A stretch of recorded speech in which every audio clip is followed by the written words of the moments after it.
Hoje nós vamos falar sobre currículo.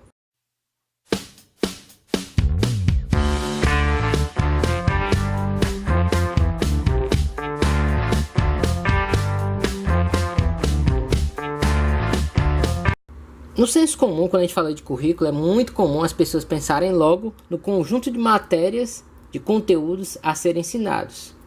Só que na ciência da educação é bem mais complexo. O currículo, ele perpassa primeiro por um conjunto de perguntas, um conjunto de respostas e um conjunto de pretensões a serem realizadas. Pois bem, vamos agora conversar um pouco sobre currículo. Currículo ele é lugar, é espaço, é território. Currículo é relação de poder. Currículo é trajetória, viagem, percurso. Currículo é autobiografia, nossa vida. Curriculum vitae. No currículo se forja a nossa identidade. O currículo é texto, discurso, documento. O currículo é documento de identidade. Pois bem, olhando para a própria palavra currículo, nós temos ideia que ele significa curso, percurso, ato de correr, modo e forma de fazer algo. Muito bem. Então veja, muito além do que as matérias, os conteúdos a serem ensinados, o currículo ele é algo, é um percurso que você tem que percorrer para chegar a algum caminho. Por exemplo, quando falamos no currículo do ensino médio, é aquele percurso que o estudante tem que fazer para receber a diplomação do ensino médio e os saberes equivalentes para aquela modalidade. Essa palavra currículo, portanto, vem do latim. E mais uma vez frisando, significa curso, percurso, ato de correr, modo e forma de fazer algo. Muito bem. E aí vem algumas perguntas que nós precisamos nos fazer para poder elaborar um currículo. Primeiro, por que as escolas foram criadas? Se eu crio uma escola, por exemplo, de educação profissional, o que eu pretendo com aquela escola? Se eu crio uma escola construtivista, ela tem essa proposta por quê? Em que época da história da humanidade se criou uma escola? Que época da história da humanidade estamos vivendo? Quando se inicia a ida à escola? Quem deve ir à escola? O que se faz na escola? Quanto tempo ficamos, dias, anos, na escola? O que fazemos na escola? O que acontece se uma criança não vai à escola? O que aconteceria com a sociedade se não houvesse escola? O que significa respeito à diferença na escola? O que acontece se um aluno não alcança as expectativas colocadas pela escola? Escola tem relação com a indústria e mercado? Por quê? Enfim, elenquei um conjunto de perguntas que são fundamentais ter em mente para a elaboração de um currículo. E aí nós vamos chegar agora um tópico que cai muito quando você trata de concursos, provas de mestrado, doutorado, as chamadas teorias do currículo, que são, no entendimento dos principais teóricos, as teorias tradicionais, teorias críticas, teorias pós-críticas. Vamos falar agora sobre as teorias tradicionais do currículo. Vamos elencar as características das teorias tradicionais do currículo. Pois bem, as tradicionais elas têm um ensino humanístico de cultura geral. Ou seja, elas centram-se na essência do intelecto, do conhecimento. O homem é constituído por uma essência imutável. Portanto, o ser humano, nessa teoria tradicional do currículo, ele tem uma essência que é imutável. Ou seja, se ele tem a ser um grande cientista, é uma essência dele. Se ele tem facilidade para ser alguém que vai falar em público, é da essência dele. Não tem como mudar. Pro bem e pro mal. Ensino de caráter verbalista, autoritário, inibidor da participação do aluno. Frisando bem, estamos falando da teoria tradicional do currículo. Nessa teoria tradicional, você tem então o caráter, principalmente do professor, mas não somente do professor, da instituição escola, um caráter autoritário, verbalista, que tende a inibir a participação do aluno. Os conteúdos são enciclopédicos, descontextualizados, ou seja, a ideia é jogar realmente saberes para o aluno. Vai jogando, sem contextualizar na realidade. Valorização do conteúdo, do aspecto intelectual, da disciplina.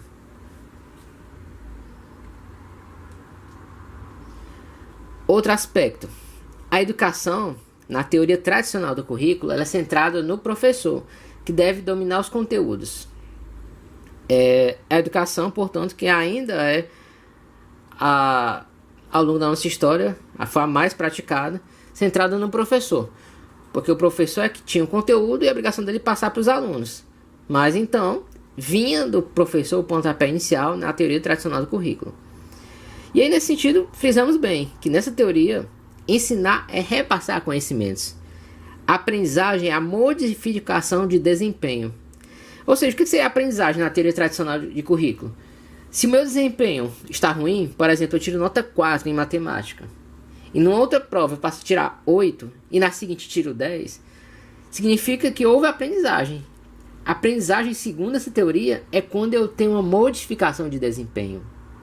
Já o ensino é o processo de condicionamento, reforço da resposta através da mecanização do processo. Olha aí, portanto, o ensino ele vai versar e comungar muito bem com as teorias do behaviorismo, do comportamentalismo, do ambientalismo, que a aprendizagem se daria através de um condicionamento, com reforço da resposta. Por exemplo, o aluno tirou nota boa, ganha uma estrelinha, ganha o direito de passar, mais tempo no intervalo da escola. A mãe ou o pai dá uma caixa de chocolate por cada 10 que o aluno tira. A teoria tradicional do currículo, ela tende a reforçar esse tipo de atitude, porque ela acredita que tem que haver um reforço positivo frente às situações, digamos, esperadas de notas. Na teoria tradicional do currículo, não há preocupação com os processos de aprendizagem, mas com o resultado e produto desejado. Ou seja, para essa teoria de currículo, a tradicional, quer somente alcançar o resultado final, uma nota, aprovação. Ela não se interessa com todo o percurso, inclusive por aquilo que não é mensurável. Dando um exemplo, é difícil mensurar no sistema atual a capacidade de um estudante de sociabilidade, de se relacionar com os colegas. Então o boletim ele não vai medir, vai medir uma nota de 0 a 10 em matemática, em biologia, em química, mas ele não vai mensurar a nota do estudante, a sua capacidade de se relacionar com os colegas. Quanto à criança e o aluno, ele tem a capacidade de assimilação igual de adulto, porém menos desenvolvida. Então essa teoria ainda tem esse entendimento que a criança e o aluno, entendida muitas vezes como sinônimo, dependendo da faixa etária, que ele teria uma assimilação igual de adulto, só que menos desenvolvida, o que é um equívoco. Na verdade, assimilação, em certos aspectos, ela chega até a ser maior em velocidade, porque a criança está retendo mais palavras, mais conhecimentos de forma muito mais rápida. O adulto, ele já assimilou muita coisa e vai processando apenas informações adicionais. Então isso realmente é muito criticável. Dizer que a criança tem uma capacidade menor de assimilação.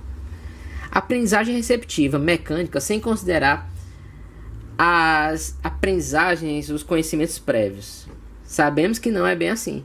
Que a aprendizagem, ela pode acontecer de forma mecânica, por exemplo, ele ficar decorando. O aluno é educado a atingir pelo próprio esforço sua plena realização pessoal, a competitividade. Então, nessa teoria tradicional do currículo, o aluno ele é instigado a conseguir, digamos assim, ser o primeiro lugar, ser um dos melhores da turma, pelo seu próprio esforço. Ele não é colocado a entender que ele tem que conseguir se auto-superar, mas não está focado no colega. Não precisa despertar uma competitividade. Na teoria tradicional também busca-se a eficiência, a eficácia, qualidade, racionalidade, produtividade na escola, que deve funcionar como uma empresa. É aquela ideia, a escola nessa teoria tenderia a pensar o seguinte: não adianta eu tirar 10 em matemática, 10 em português e tirar notas medianas nas demais. Então eu tenho que ser bom em tudo um pouco, sem considerar que existem especificidades para cada pessoa, afinidades. Claro que vamos batalhar, vamos trabalhar os diferentes aspectos do conhecimento, mas é natural existir uma afinidade maior por um ramo do conhecimento do que outro. Para a escola tradicional, segundo o currículo tradicional, a escola ela tem que realizar a preparação moral e intelectual dos indivíduos para assumirem seu lugar na sociedade de trabalho e de consumo. A preocupação com a aprendizagem, notas, mensuração. o conteúdo, conhecimentos verdadeiros acumulados pela sociedade. E o que é avaliação para o currículo tradicional? Aspectos quantitativos, memorização, produtividade. Ou seja, na avaliação de currículo tradicional, como é que você reconhece? Cai na prova de concurso perguntando, no mestrado, doutorado. A avaliação é aquela que realmente vai focar na memorização. Por exemplo, numa prova de biologia, qual o nome da enzima que atua no processo tal? Ou você sabe ou você não sabe, porque você memorizou ou não. Agora, se fosse uma avaliação que busca a interpretação do texto, a sua opinião, você discorrer, argumentar, já não seria o currículo tradicional. Bom, na visão do currículo tradicional, o professor ele é o centro do saber, a relação autoritária, técnica e disciplina. Já o aluno seria uma tábula rasa, passivo. Vamos agora falar sobre a teoria crítica do currículo. A teoria crítica teria uma concepção de sociedade. A sociedade é dividida em classes antagônicas, que, sob a forma de luta de classes, opõem a burguesia ao proletariado. É uma luta que se trava nas relações de produção, que são relações de exploração. Discute que a educação é um instrumento de discriminação social, na medida que reforça e legitima a marginalização cultural escolar. E a escola cumpre seu papel no processo de reprodução do capitalismo. Então, na teoria crítica, é focar nessa questão que existe uma luta de classes e que muitas vezes até a situação da escola ela é consequência dessa luta de classes. Por exemplo, uma escola particular ter muito mais recursos e a escola pública não.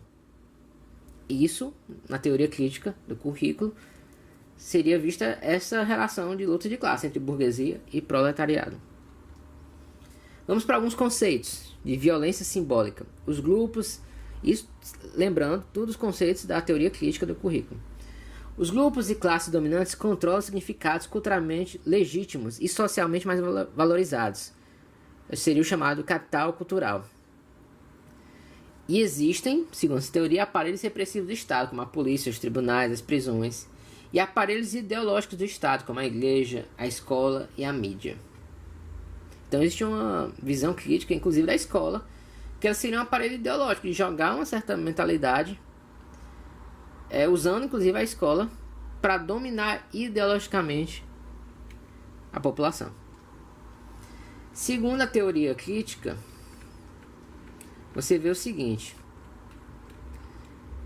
que a escola é dividida em duas grandes redes. Seria a rede PP, primário profissional, destinada aos trabalhadores. A rede SS, que seria secundária superior, destinada à burguesia, corresponde à divisão da sociedade capitalista. Explícita os mecanismos de funcionamento da escola capitalista e como esta se constitui, que põe em evidência o comprometimento da educação com os interesses da classe dominante.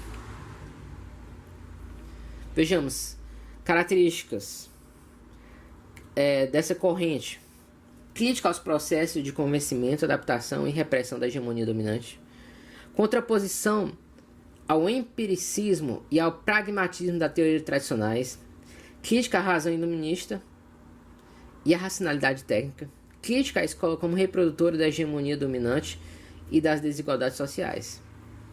Ou seja, para essa teoria, ou conjunto de teorias críticas, você tem então a visão de que a escola tem que se contrapor à hegemonia dominante. A escola também é espaço de resistência. E agora vamos ver algumas escolas que trazem alguns conceitos. A escola francesa, onde existe a teoria da reprodução cultural, capital cultural, que o currículo da escola está baseado na cultura e na linguagem dominante, transmitida através do código cultural. Já a escola de Frankfurt, ela faz uma crítica à racionalidade técnica da escola, pedagogia da possibilidade, da resistência, currículo como emancipação e libertação. Então a escola de Frankfurt coloca essa questão que o currículo ele pode ser uma ferramenta da emancipação e da libertação. Há também o conceito de currículo oculto, que seria a crítica à reprodução não expressa no currículo oficial, mas manifestada pelas relações sociais na escola e da escola.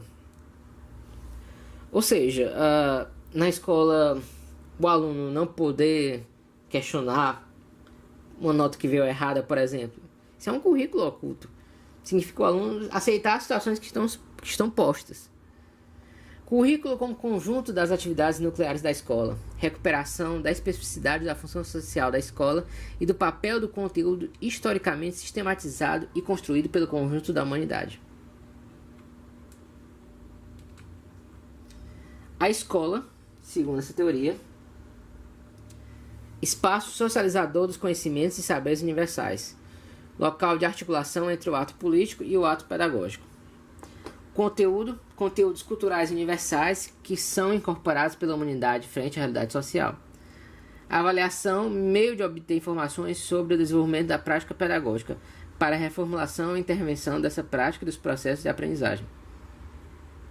Professor-aluno, relação interativa. Ambos são sujeitos ativos na caminhada da aprendizagem. O aluno é participante ativo. Olha a diferença nesse conceito que a gente falou.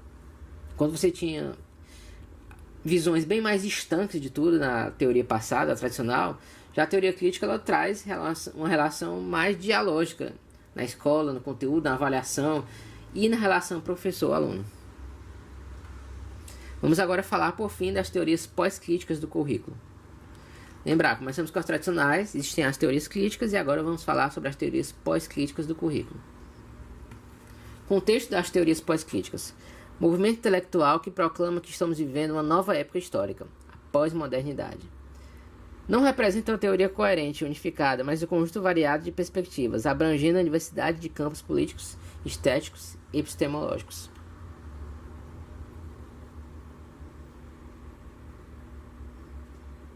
Em termos sociais, essa teoria tem como referência uma oposição ou transição entre a modernidade e a pós-modernidade.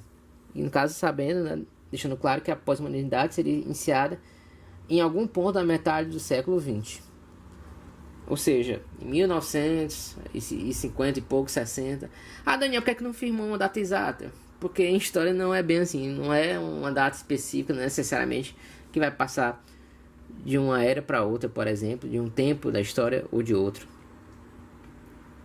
Então a teoria pós-crítica traz as ideias de razão, ciência, racionalidade e progresso constante, que estão intimamente ligados ao tipo de sociedade que se desenvolveu nos séculos seguintes. Não se estabelecerem uma sociedade perfeita do sonho iluminista. Ou seja, a ideia é entender que não vai existir uma sociedade perfeita, mas também entender que essa teoria traz o pesadelo de uma sociedade totalitária, burocraticamente organizada. Há um entendimento que o sujeito é fundamentalmente fragmentado e não é o centro das ações sociais. Que ele não pensa, não produz, ele é pensado e produzido, ele é dirigido a partir do exterior, pelas estruturas, pelas instituições, pelo discurso. E aí privilegia a mestiçagem, o hibridismo de cultura e estilos de vida. Traz a ideia, a teoria pós-crítica, de mudança de paradigmas, de crítica aos padrões considerados rígidos da modernidade. Rompimento à lógica positivista, tecnocrática e racionalista. Tentativa de dar voz a subalternos excluídos de um sistema totalizante e padronizado. Superação das verdades absolutas. Olha aí, a teoria pós-crítica tenta acabar com a ideia de verdade absoluta. Por exemplo, a ideia que se defendia que matemática é difícil. Muita gente considera uma verdade absoluta. E não é bem assim.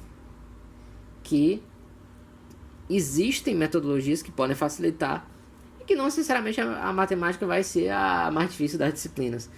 Embora, no caso do Brasil, haja uma tendência de notas mais baixas, mas que isso pode ser modificado como é diferente em tantos outros países do mundo.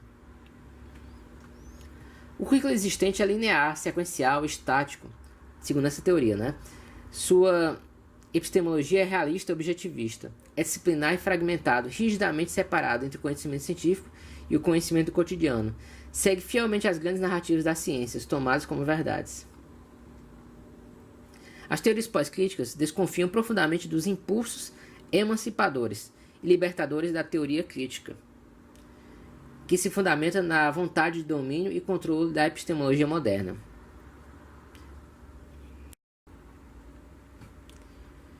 Se constitui um ataque à própria ideia de educação, enfatizam a indeterminação, a incerteza no conhecimento. Os significados são culturais e socialmente produzidos, envoltos em relações de poder. Questionamentos de significados transcendentais ligados à religião, política e ciência, buscando onde, quando e por quem foram inventados. Desconstrução dos binarismos que constituem o conhecimento: macho, fêmea, branco, negro, científico, não científico. Discussão das atuais e rígidas separações curriculares entre as diversas áreas do conhecimento. Então a teoria pós-crítica põe tudo isso em xeque. Precisa realmente haver uma divisão entre ciência da natureza e ciências humanas? Realmente existe uma divisão entre o que é científico e não é científico? E precisa haver uma divisão entre branco e negro, macho e fêmea? Discussão das atuais e rígidas separações curriculares entre as áreas do conhecimento. Tudo isso sendo colocado em xeque. E aí vemos o currículo como discurso. Não toma a realidade tal como ela é, e sim como o que os discursos sobre elas dizem como ela deveria ser, as representações. A realidade não pode ser concebida fora dos processos linguísticos de significação em relações de poder. O que as teorias pós-críticas não respondem? Bom, elas não respondem à fragmentação das relações sociais, à relativização dos conhecimentos, à primazia da ambiguidade e da indeterminação, insuficiente para se captar o real, o hibridismo de concepções que relativizam as possibilidades de compreender o real em sua totalidade. Não há real para se fazer a crítica, não há conhecimento para ser sistematizado, insuficiente para ser transformador, pode contraditoriamente ser emancipador e reacionário.